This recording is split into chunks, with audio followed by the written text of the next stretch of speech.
Hello guys, my channel story lovers broadcast में आपका स्वागत है। ये कहानी किसी भी घटना, जाति, लिंग, धर्म, भाषा के आधार पर नहीं है। इस कहानी में दर्शाए सभी पात्र व घटना स्थल लेखक की कल्पना है जो केवल मनोरंजन के लिए है, तो कृपया करके इसे गंभीरता से न ले और न ही किसी की भी यह व्यक्तिगत भावनाओं को ठेस पहुँचाता है। ये केवल मनोरंजन के लिए एक काल्पनिक कहानी है जो लेखक के द्वारा रचित एक कल्पना है। चैप्टर 2, गुनाह की सजा। चलिए शुरू करते हैं। अवीरा आदित्य की गुस्से से भारी आवाज सुनकर कांप गई थी और वो चुपके अपनी एक आंखें खोलकर उन सभी बेचारे डॉक्टर के चेहरे को देख रही थी जिन्हें उसका ये डेविल पति डरा धमका रहा था, लेकिन साथ ही उसे हंसी भी आ रही थी और वो ही जानती थी कि कैसे उसने अपने आप को कंट्रोल करके रखा है। लेकिन तभी वो कुछ और पल खुशबूपति की उसके कानों में आदित्य की बर्फ सी ठंडी आवाज गूंजती है, अपना ये नाटक बंद करो, मुझे पता है कि तुम उठ चुकी हो। आदित्य की ये बात सुनकर तो अवीरा का चेहरा पीला पड़ जाता है और वो अपनी आंखें और भी कसके बंद करते हुए खुद में ही बड़बड़ाते हुए कहती है, मैं तो पकड़ी गई, अब मेरा क्या होगा? कहीं ये मुझे मरेगा तो नहीं कि मैं सोने का नाटक कर रही थी और इसे बेवकूफ बना रही थी। नहीं नहीं, मुझे इसकी मार नहीं खानी, बहुत दुखता और दर्द भी होता है। एक काम करती हूँ, माफी मांग लेती हूँ, क्या पता इसका गुस्सा थोड़ा कम हो जाए और ये मुझे छोड़ दे। हाँ, यही सही होगा। और वैसे भी इसने तो मुझे कहा था कि ये मुझसे बहुत प्यार करता है, तो माफ तो कर ही देगा। और फिर क्या? अवीरा बच्चों की तरह मासूमियत से धीरे धीरे कर अपनी आंखें खोलती है तो आदित्य उसे एक अजीब लुक के साथ देख रहा था, क्योंकि अवीरा खुद में ही ना जाने क्या बड़बड़ा रही थी जो आदित्य को कुछ भी समझ नहीं आ रहा था। अवीरा जल्दी से उठकर बैठते हुए कहती है, मैंने जानबूझकर कुछ भी नहीं किया, बस हो गया, मैं बिल्कुल सच्ची कह रही हूँ। और फिर अपनी उंगलियों से ज्यादा थोड़ा करते हुए मैं थोड़ा सा डर गई थी, मेरी कोई गलती नहीं है। तो आदित्य अपनी आंखें छोटी कर अवीरा को देखने लगता है और उसे छोटी सी गलतफहमी हो जाती है कि अवीरा अपनी कल वाली गलती के बारे में बोल रही है कि वो गलती थी और कुछ भी जानबूझकर नहीं किया था। ये सुनकर तो आदित्य का चेहरा जो अभी इमोशनलेस था वो एकदम से कठोर हो जाता है और वो अपनी आईब्रो ऊपर कर अवीरा के पास बेड पर बैठते हुए अपने अंगूठे से अपने माथे को रब करता है और फिर एक लंबी सांस लेते हुए अवीरा के चेहरे पर आ रहे बालों को कान के पीछे करते हुए बिल्कुल शांति से कहता है, सच में तुमने जानबूझकर कुछ नहीं किया? तो अवीरा को ना जाने क्यों, लेकिन आदित्य को इतना आराम से शांति से बात करता देख उसे अंदर से बहुत डर लग रहा था। उसकी शांत आवाज के पीछे के गुस्से को वो बहुत अच्छे से महसूस कर पा रही थी, लेकिन फिर भी अवीरा अपने चेहरे पर डर को बिल्कुल भी नहीं आने देती और खुद को अंदर से हिम्मत देते हुए हाँ में अपना सर हिला देती है, जिसे देखकर तो आदित्य का गुस्सा और भी ज्यादा हाई हो जाता है कि ये लड़की कल उसे 5वीं बार छोड़कर भागने की फिराक में थी और वो सब जानबूझकर नहीं किया था। भला ही क्या बेहुदा मजाक है। आदित्य गुस्से से अवीरा के बलों में अपनी उंगलियां फिराते हुए एकदम से अपनी पकड़ उसके बलों में कस देता है, जिससे अवीरा के चेहरे पर दर्द भरे भाव आ जाते हैं और वो आदित्य के हाथ से अपने बलों से छूटने की कोशिश करते हुए कहती है, आदित्य आप ये क्या कर रहे हैं? मुझे दर्द हो रहा है, छोड़िए मुझे प्लीज। लेकिन आदित्य का गुस्सा उसके सर पर हावी था। वो गुस्से से अवीरा के चेहरे को अपने चेहरे के बेहद करीब करते हुए गुस्से के साथ कहता है, क्या तुम्हारे दिल से मेरा डर खत्म हो गया है या फिर कल रात का सब कुछ भूल चुकी हो जो मुझसे झूठ बोलने की इतनी हिम्मत कर रही हो? लेकिन अवीरा को तो कुछ भी समझ नहीं आ रहा था कि आखिर आदित्य किस बारे में बात कर रहा है। वो बस दर्द से तड़पते हुए आदित्य से खुद को छोड़ने की विनती कर रही थी कि छोड़ दीजिए मुझे दर्द हो रहा है। आदित्य गुस्से से अवीरा के बालों को झटक देता है, जिससे अवीरा का सर एकदम से बेड के सिरहाने पर रखी पिलो से जा टकराया, जिससे अवीरा को चोट तो नहीं लगती, लेकिन आदित्य ने उसके बाल बहुत ही कस के पकड़े थे, जिससे उसके सर में अभी भी तेज दर्द हो रहा था और साथ ही उसे थोड़ा गुस्सा भी आ जाता है, क्योंकि उसे वो सब याद आने लगता है कि कैसे त्रिशा उसे पुरानी हवेली में पनीस करती थी। वो भी ऐसे ही बेवजह उस पर अपना गुस्सा उतारती थी, जिससे वो अपने सर को पकड़ाए हुए ही चिल्ला पड़ती है, आदित्य पर तुम इंसान नहीं जानवर हो। जानवर? आखिर इतनी छोटी सी बात के लिए कौन भला ऐसे किसी को पनीस करता है? तुम बहुत बुरे हो, निकलो अभी के अभी यहाँ से, मुझे तुम्हारी शाख भी नहीं देखनी, चले जाओ यहाँ से। अवीरा जोर से चिल्लाते हुए और एक पिलो उठाकर आदित्य के ऊपर फेंकती है, लेकिन आदित्य जो पहले से ही गुस्से में था वो एकदम से पिलो को कैच करते हुए अवीरा पर उसका गुस्सा और भड़क जाता है और वो गुस्से से दांत पिसते हुए कहता है, बहुत हो गया तुम्हारा ड्रामा, अब अपना मुंह और अपने 2 हाथ काबू में रखो, नहीं तो मुझसे बुरा कोई नहीं होगा, समझी तुम? ये बोलते हुए आदित्य बहुत गुस्से में लग रहा था और उसकी आंखें गुस्से से लाल हो गई थी, जिसे देख अवीरा भी डर कर पीछे की ओर खिसकने लगती है। जी से देख आदित्य एकदम से अबीरा की बाजू पकड़ उसे अपनी ओर खींचते हुए उसके जबड़े को दूसरे हाथ से पकड़ाते हुए पकड़ खुद को शांत कर कहता है, अगर तुम्हारी तबीयत खराब नहीं होती तो मैं तुम्हें अच्छे से बताता कि तुमने क्या गलती की है। ये तुम्हारा 5वीं बार है जो तुम घर से भागने की कोशिश कर रही थी। हमारी शादी को 2 महीने हो गए हैं, उसके बाद भी तुम सुधारने का नाम नहीं ले रही हो और मुझे गुस्सा भी दिलाती रही हो, ऊपर से मुझसे झूठ भी बोल रही हो। अब कहाँ से झूठ बोलना सीखा तुमने, बताओ मुझे।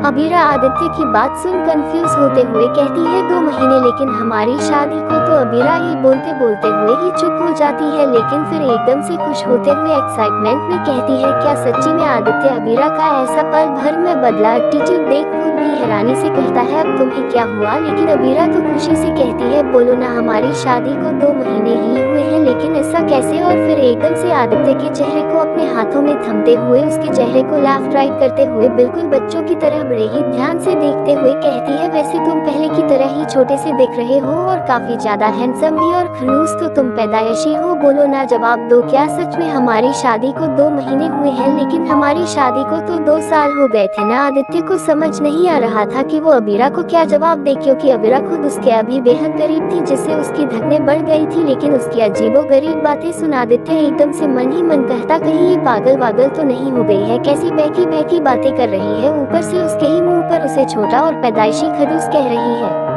आदित्य गुस्से से अबीरा के हाथों को खुद से दूर करते हुए कहता है, छोड़ो मुझे, और ये क्या छोटा छोटा लगा रखा है, आज ही मेरे हाथों से मरना चाहती हूँ। क्या तुमसे उम्र में 5 साल बड़ा हूँ और पूरे 25 साल का हूँ, तो अच्छे से बात करो मुझसे। अबीरा आदित्य की बातों को पहले तो बड़े ही ध्यान से सुन रही थी, जैसे वो बहुत ही सीरियस हो, लेकिन फिर एकदम से खिलखिलाकर हंसने लगती है। आदित्य पहली बार अबीरा को इस तरह खिलखिलाकर हंसता हुए देख रहा था, जिससे उसकी बोलती तो एकदम से बंद हो जाती है, क्योंकि आज तक उसने अबीरा को इस तरह हंसते हुए नहीं देखा था। सच में वो हंसते हुए बहुत ही ज्यादा मासूम और प्यारी लग रही थी, जिससे आदित्य तो कुछ पलों के लिए अबीरा में खो सा जाता है। वहीं अबीरा हंसते हुए अपने पेट को पकड़ लेती है, क्योंकि हंसते हंसते उसका पेट दुखने लगा था, लेकिन उसकी हंसी अभी भी नहीं रुकी थी। वो हंसते हुए कहती है, तुम 25 साल के, इसका मतलब मैं तो 20 साल की हो गई ना। कितना अच्छा मजाक है, तुम क्यों नहीं हंस रहे, तुम भी हंसो ना। आदित्य अबीरा की आवाज सुन एकदम से अपने होश में आता है और अबीरा को घूरते हुए कहता है, लगता है उन सभी निकम्मे डॉक्टर्स ने तुम्हारा इलाज अच्छे से नहीं किया, तभी तो तुम पूरी तरह से ठीक हो। बस तुम्हारे दिमाग का स्क्रू ढीला हो चुका है, उन सभी डॉक्टर्स को तो मैं छोड़ूंगा नहीं, आखिर कैसा इलाज किया है तुम्हारा। ये बोलते हुए आदित्य गुस्से से वहाँ से चला जाता है, क्योंकि उसे अभी सच में अबीरा की बहुत चिंता होने लगी थी, क्योंकि डॉक्टर्स ने कहा था उसकी तबीयत ठीक नहीं है, लेकिन उसे ये नहीं पता था कि उसकी हालात इस हद तक खराब है कि वो इस तरह की अजीब अजीब हरकतें करेगी और बहकी बहकी बातें। इसलिए वो बिना एक पल गंवाए उन सभी डॉक्टर्स की बेन बजाने चला गया था कि आखिर उन लोगों की हिम्मत कैसे हुई उसे पूरी बात न बताने की। वहीं अबीरा मुंह बनाते हुए कहती है, जब देखो तब नाक पे गुस्सा लेकर घूमता रहता है, पता नहीं अपने आप को समझता क्या है और कहाँ गया, इतनी जल्दबाजी में मुझे क्या और कितनी अजीब बातें कर रहा था। लेकिन तभी एकदम से अबीरा का माथा ठनकता है और वो एकदम से कहती है, उसने कहा था कि वो 25 साल का है, ऐसा कैसे हो सकता है, वो तो 28 साल का था ना। तो वो अपनी उम्र 3 साल कम क्यों बता रहा था मुझे, और वो भी जिंदा है और मैं भी, आखिर हो क्या रहा है, ऐसा कैसे हो सकता है। उसने तो मेरे सामने ही खुद की जान ली थी और उसे देखकर तो कहीं से भी नहीं लग रहा कि उसे इतनी सी भी चोट लगी होगी, उल्टा वो मुझ पर हमेशा की तरह गुस्सा कर रहा था, तो ऐसा लगा जैसे मुझे खा ही जाएगा, बिल्कुल पहले की तरह। तो कहीं का जब देखो तब मुझ पर ठोस जमाता रहता है, मरते वक्त तो बड़ी बड़ी बातें कर रहा था और फिर उसकी ही एक्टिंग करते हुए कहती है कि मुझे प्यार जताना नहीं आता, लेकिन मैं मरने से पहले तुम्हें बताना चाहता हूँ कि मैं तुमसे कितना प्यार करता हूँ, और पहली नजर में तुम्हें देखते ही मुझे तुमसे प्यार हो गया। और फिर उसका वो मुस्कुराता हुआ चेहरा, उसके कहे हर एक शब्द अबीरा को अच्छे से याद थे, जिसे बोलते हुए उसका गला एकदम से रूंधा हो जाता है और उसकी आंखों से आंसू निकलने लगते हैं, वो सब याद करते हुए कि आदित्य ने कैसे उसके लिए अपनी जान तक दे दी थी, वो भी उसके लिए, और वो जोर जोर से रोने लगती है।